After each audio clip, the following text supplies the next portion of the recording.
係咁，網友同一日喺沙地阿拉伯，美俄自從呢一個俄羅斯入侵呢個烏克蘭以來，冇晒對話，第一次面對面講呢個俄烏問題。我哋睇下個進度係點。而同一日呢個馬克龍喺愛麗謝宮開高峰會，呢兩樣嘢呢係當然唔係偶合嚟嘅啦嚇。我哋睇下 Donald Trump 政府係點樣同俄國傾，同埋個歐襟同埋歐洲嘅反應究竟係點？好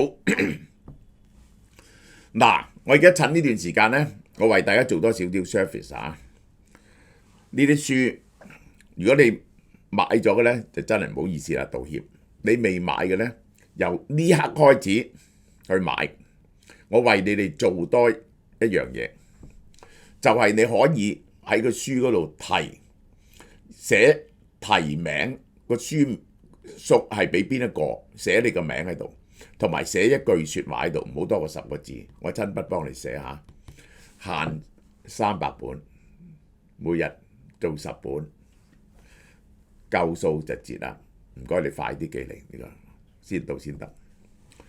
2月18號上晝10點30分，美俄雙方喺沙地阿拉伯嘅首都利雅得舉行會談，傾咗4個半鐘頭，都好長時間，包括咗工作午餐食半個鐘頭到啦，食半個鐘頭到啦。美方代表團盧比奧，安全顧問華爾茲，中東特使科特科夫3個。俄方代表拉夫羅夫，外交政策顧問烏沙科夫。好啦，會議結束之後呢，美國國務院發布新聞稿表示，雙方有4點共識，傾咗4個半鐘頭，冇講俄烏戰爭點樣解決，冇講。呢4點共識呢，都係講點樣繼續呢個 contact 落去。第一點共識，設立一個磋商機制，即係呢，大家有一個 committee conference， 就係呢雙方對話嘅機制，以解決影響美俄關係嘅因素。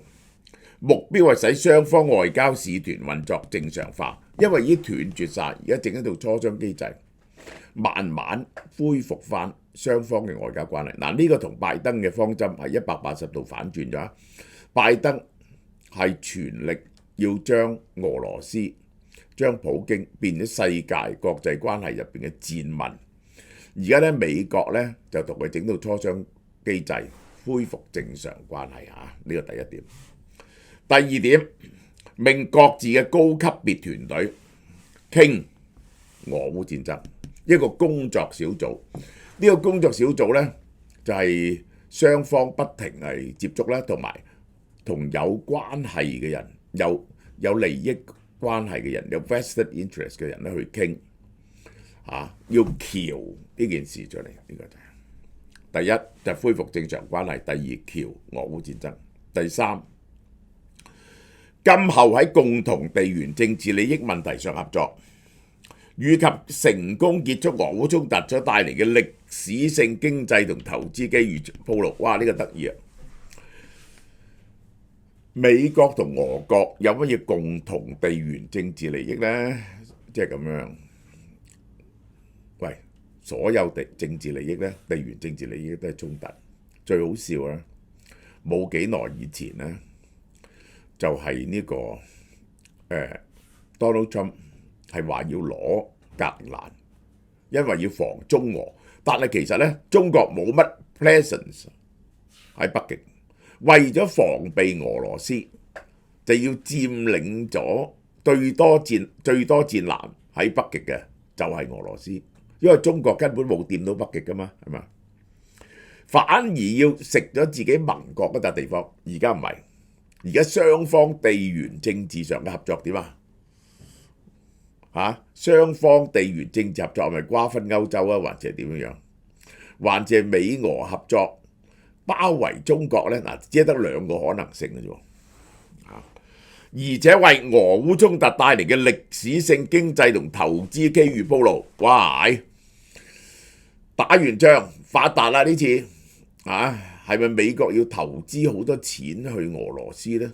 或者俄羅斯冇錢投資落嚟美國㗎？係咪？點解會有歷史性經濟同投資機遇呢？第四點，保持聯絡，呢一個係即係咧點對點聯絡，安全顧問對安全顧問對外交顧問，國務卿對外交部長，呢四點其實呢四點係講以後相處嘅方法嚇。橋俄烏戰爭，佢唔話俾你聽佢哋傾咗乜嘢嘢啊，然後保持 contact， 然後關係正常化。咁呢個對俄羅斯嚟講係好大嘅好處，因為俄羅斯係被孤立得好犀利，而美國帶頭唔再孤立俄羅斯，呢個就係呢段説話所代表嘅嘢。魯比奧話呢次會談係漫長而艱難旅程嘅第一步，目標係公平公正持久地結束烏克蘭戰爭啊！魯比奧強調，最後呢次會談真係傾咗乜嘢呢？我到最後先至講俾你聽。魯比奧強調結束衝突一定要有相關方嘅接受。嗱，魯比奧 diplomatic 好多，包括烏克蘭、歐洲、俄羅斯，佢哋冇被排除在和談之外，因為歐洲同埋烏克蘭好反感。拉夫羅夫話：美國已經更好地理解俄方嘅立場，而家咧聽到我哋講嘅嘢，雙方互相傾聽聆聽，對話咧非常得益，俄方非常得益，完全改善咗佢哋嘅國際關係嘅孤立環境。拉夫羅夫透露，美國喺會談中不宜俄羅斯同烏克蘭唔好對對方嘅能源設施發動襲擊。俄羅斯諗緊，俄羅斯一路而家就重點攻擊烏克蘭嘅發電設施同埋呢個天然氣，而烏克蘭呢就係用呢一個無人機就係攻擊俄羅斯嘅煉油同埋草油設施。大家都唔好攻擊，呢烏克蘭呢就唔再咁驚呢個斷呢個電，令到啲人民凍親咯。俄羅斯當然亦都舒一口氣啦。呢樣嘢拉夫羅夫講出嚟，似乎有得考慮。但係俄方反對任何北約成員向烏克蘭派遣軍隊。你千祈唔好派軍隊啊！俄羅斯總統外交政策顧問烏沙科夫 Donald Trump 同普京嘅峰會日期未決定，不太可能喺下個禮拜舉行。唔太可能喺下個禮拜舉行，因為佢要摸清楚咗烏克蘭同埋歐洲嘅立場，可以點樣 handle。咁下個禮拜唔得，係咪下個禮拜呢？應該喺阿聯酋嗰度舉行啊！如果佢兩個去得峰會呢，就預備拍板㗎啦。我話俾你聽啊！但係佢一定要而家咁嘅環境呢，一定要事先單過俾烏克蘭同埋歐洲聽嘅。呢個係俄羅斯談判成員嘅德米利科耶夫喺多年嘅敵對之後，俄美嘅談判係一個巨大嘅成就。賀普京如釋重負 ，Donald Trump 送咗個超級大禮俾俄羅斯。德米特里耶夫說美俄嘅關係回升係從非常低嘅關係開始嘅，雙方旨在理解彼此嘅立場。呢個我可以講俾你聽。俄羅斯要得到嘅嘢就係呢一個，佢而家佔領嘅領土，佢自家佔領嘅領土就係烏克蘭唔可以加入北約，呢兩點，同埋拆除晒所有嘅呢一個係制裁措施，同埋將佢啲錢還翻俾佢。呢一個美國其實仲有一點想要嘅，佢而家只係一點，係點樣可以保持到呢個烏克蘭嘅呢個主權獨立嘅地位，以後唔使驚俾俄羅斯打呢？呢個係 Donald Trump 都覺得需要嘅嘢嚟㗎，尤其是魯比奧，因為冇呢一點呢，烏克蘭同歐洲呢係永遠唔會同意嘅，呢個係雙方就未來嘅經濟合作，哇！買翻歐洲嘢，買美國嘢，唔好買大陸嘢嚇。佢而家抽秤緊大陸啲車嚇。全球能源價格進行單獨討論，減油價。Donald Trump 最緊要嘅冇嘢就係減油價、減通脹，呢個就係 Donald Trump 最擔心嘅嘢。消除經濟合作壁壘，俄羅斯開放俾美國做生意，美國人咁去做生意，一衝突嗰時充公晒你啲嘢。點解？會談前，俄羅斯外交部發言人提出咗新條件，要求北約撤銷2008年布加勒斯特峰會嗰時對烏克蘭嘅承諾。嗱，呢個就係呢樣嘢就係要係喺和談嗰陣時傾嘅，但係佢特登提出嚟。點解呢刻提出嚟呢？就指控，即係話俄羅斯係因為北約東擴而佢作出嘅反抗行動咧係合理嘅，嚟到 justify 佢嘅行為。我哋睇下2008年布加勒斯特峰會發生咩事。2008年布加勒斯特峰會，北約對烏克蘭作出重要承諾，根本係冇履行到嘅呢樣嘢。我要將個背景講俾大家聽，點解？因為2008年俄羅斯進軍南奧塞梯，喺格魯吉亞吞併咗南奧塞梯，烏克蘭好驚。當日我拆除核彈嗰時，你係保證過我嘅，咁所以北約就作出呢啲承諾，全部係 empty promise 嚇，話北約東擴而引到俄羅斯驚咧，呢個係荒謬嘅，呢個係未來北約成員烏克蘭同格魯吉亞，所以係格魯吉亞有權最終成為北約成員，冇話幾時啊。行動計劃峰會未能為烏克蘭提供北約行動計劃啊，呢個係進入北約嘅主要預備步驟，但係會叫佢改革，必要時入盟，呢個係一個 empty promise。支持烏克蘭改革，進行軍事政治改革，幫助烏克蘭加入北約嘅標準，安全防務，加強其他北約合作。對俄羅斯警告，儘管北約強調烏克蘭嘅未來係自己嘅選擇，布加勒斯特峰會對俄羅斯發出明確訊息，表示無論俄羅斯嘅反對如何，北約支持烏克蘭有權選擇。呢個就係其實即係話北約威脅俄羅斯係好好笑嘅一件事，結果乜都冇做到，做到2014年就係呢個俄羅斯呢個 Winter on Fire， 因此俄羅斯進軍克里米亞。北約根本喺2014年、2022年之前啊，係喺度死緊。嗰啲軍力越嚟越削弱，根本喺度 demilitarize 緊，因為覺得唔需要打仗，點會侵略人啊？呢個講笑。我舉一個例子，德國嘅坦克車係由幾千輛退到得200幾輛，德國嘅常備軍人由50-60萬人退到得10幾萬人，咁樣係預備侵略俄羅斯，好唔好笑啊？呢個只不過俄羅斯打咗格魯吉亞。呢個烏克蘭同埋格魯吉亞嗌救命，北約敷衍佢哋啫。而家特登攞呢啲嘢出嚟講，但係 Donald Trump buy 嘅，Donald Trump buy 嘅。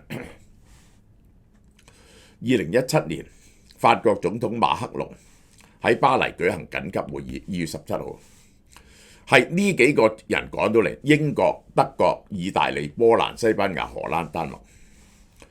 歐洲理事會主席、歐盟會主席馮德萊恩都出席緊急討論烏克蘭局勢，即係究竟歐洲嘅立場係點呢？如果美國同俄國傾到一樣嘢出嚟，冇歐洲參與，乜嘢歐洲係能夠接受？歐洲係唔能夠接受嘅咧。Donald Trump喺峰會前同馬克龍對話，傾咗30分鐘。其實馬克龍一定要打個電話俾 Donald Trump，以顯示我哋唔係夾埋陰謀對付你。會議中，法國建議喺未來烏克蘭停火線後，紮保障安全嘅部隊，但係德國、意大利、波蘭、西班牙都拒絕。點解？因為擺逼軍隊嗰度係危險，即係有咩事俄羅斯攻過嚟呢，你嘅軍隊就會俾人哋打噶咯，呢個就係你就要宣戰噶咯，呢個就係。如果冇美國保證，美國嘅核子傘保證呢，咁樣係好危險。所以要美國落水先啦。德國總理肖爾茨認為佈置軍隊極不合適，而家討論言之過早，而且一定要有烏克蘭。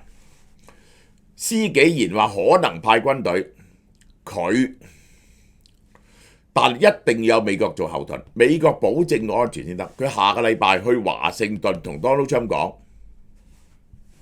西班牙外相巴爾巴雷斯明確表示，目前國內冇人考慮派軍隊去烏克蘭，和平遙不可及，即係一個原因。普京、波蘭總理都拒絕派兵，理由係俄羅斯同白俄羅斯喺波蘭隔離，好長嘅邊境，佢自己嘅軍隊都唔夠。意大利總理對派兵表示猶豫，係最複雜、不可能見效嘅方案。北約秘書長雷特話，歐洲已經準備好，有意願自我強化，同埋發起行動，以保障烏克蘭嘅安全。嗱，佢哋達到3點意見嘅。第一，增加對烏克蘭嘅支持，一致同意我哋會孭咗烏克蘭上身，必要時，即係話美國如果美國唔援助烏克蘭，歐洲各國會更增強援助烏克蘭。第二，歐洲自己要提高防務能力，協同作戰啦，資源共享啦，大家互相合作啦，增強嗰個國防預算，增加到3%，強化集體作用，然後歐盟作為一把統一嘅聲對外發言，保障歐盟嘅地位，呢個係。尤其是喺烏克蘭問題上邊，呢個就係歐盟要統一聲。法國計劃29號第2次峰會好緊張，因為呢次咧得7-8個人開會，係冇代表性，討論烏克蘭局勢同歐洲安全問題。呢次係混合形式，有現場同視訊，因為有啲人唔得閒嚟就出呢個視訊。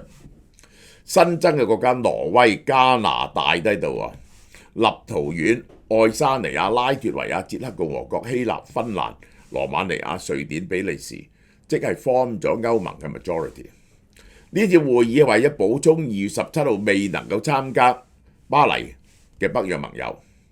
馮德萊恩喺會前強調，任何解決方案都一定要尊重烏克蘭嘅獨立主權同領土完整，並以強大嘅安全保證嚟支持。你要保持佢。傾咗和約，你點樣保證烏克蘭唔會再受俄羅斯嘅侵略呢？即係割地已經係好大鑊，割地已經好大鑊，又唔準加入北約，咁點樣保證俄羅斯嘅安全、烏克蘭嘅安全呢？如果冇保證，咁樣即係下次，即係等於1938年冇咗 Sudetenland， 捷克好快咪俾德國吞併咗。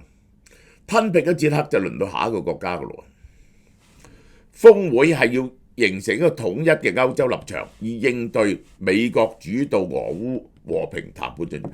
你有個統一嘅立場去對付同美國講。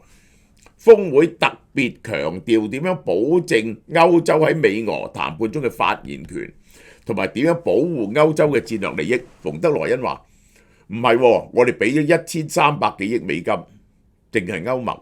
唔計德國嗰啲獨自俾嘅1300幾億，係唔少過美國嘅點解歐洲要 relevant？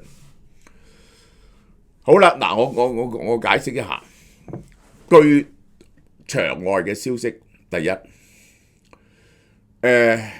美國與會嘅人話個感覺係其實而家俄羅斯係想吞併整個烏克蘭，只不過係分批吞噬啫。所以其實就係佔領咗呢啲領土之後，唔準烏克蘭加入北約，亦都唔希望呢個有國家有其他軍隊啊，甚至要求呢個烏克蘭呢，就係呢一個係裁軍添。咁烏克蘭啊，已經上次啲盟友覺得唔可靠，今次呢一個係又裁咗軍，武力對抗，係咪要聽俄羅斯話？咁於是就會選一個親俄羅斯嘅總統出嚟。咁於是終於就好似白俄羅斯一樣 ，either 就係變成加入呢一個俄國，或者變咗俄國嘅附庸咯，即係變咗入俄國嘅勢力範圍咯。咁所以咧，第一佢哋話呢次睇見邊個嘅立場，呢個普京嘅立場係想吞併整個烏克蘭。第二，因此普京咧就提出，如果停火之後咧，烏克蘭要進行大選，佢希望換咗澤連斯基，因為咧戰爭期間咧，烏克蘭咧冇進行選舉，而 Donald Trump 係 buy 咗佢呢套嘢。你睇下 Donald Trump 講咩？Donald Trump 話佢個人好中意澤連斯基，佢好出色，但我唔在乎個人嘅問題。佢愛佢，但係有領導人澤連斯基允許一場根本不該發生嘅戰爭繼續落去，即使沒有美國參與也是如此。美國唔支持，佢都預備打落去。佢係責備緊澤連斯基。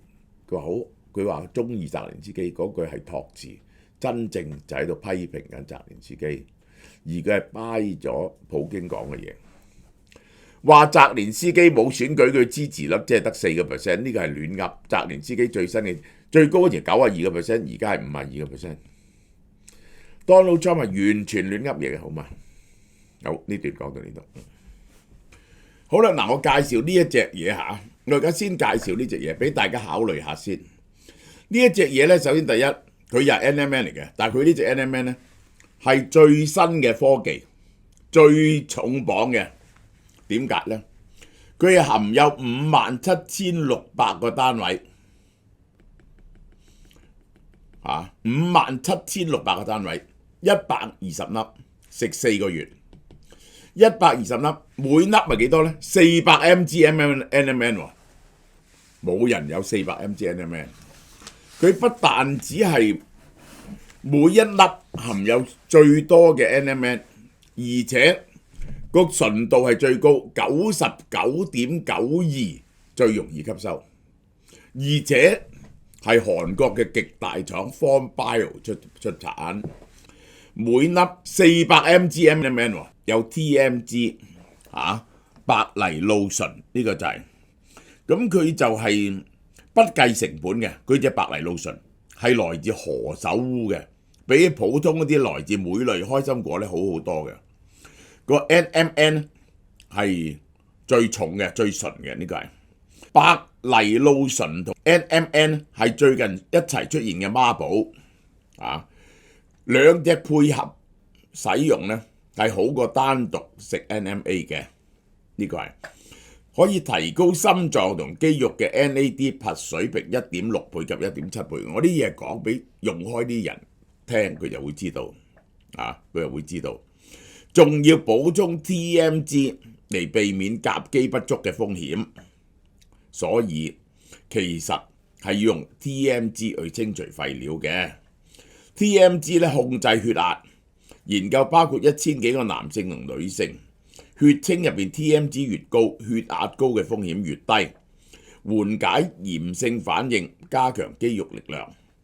服用 TMG， 空腹血糖會下降嘅，同埋減少肝組織脂肪嘅累積，仲可以管理體重。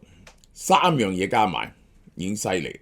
嗱，我講呢3樣嘢加埋嗰個每一粒400 mg NMN 食4個月，原價咧3688蚊，而家第一件咧就9折，第二件7折。如果你買第二件7折咧，即係一罐咧2581蚊啫，食4個月，600幾蚊一個月，有埋呢個白藜蘆醇同埋呢一個 TMG。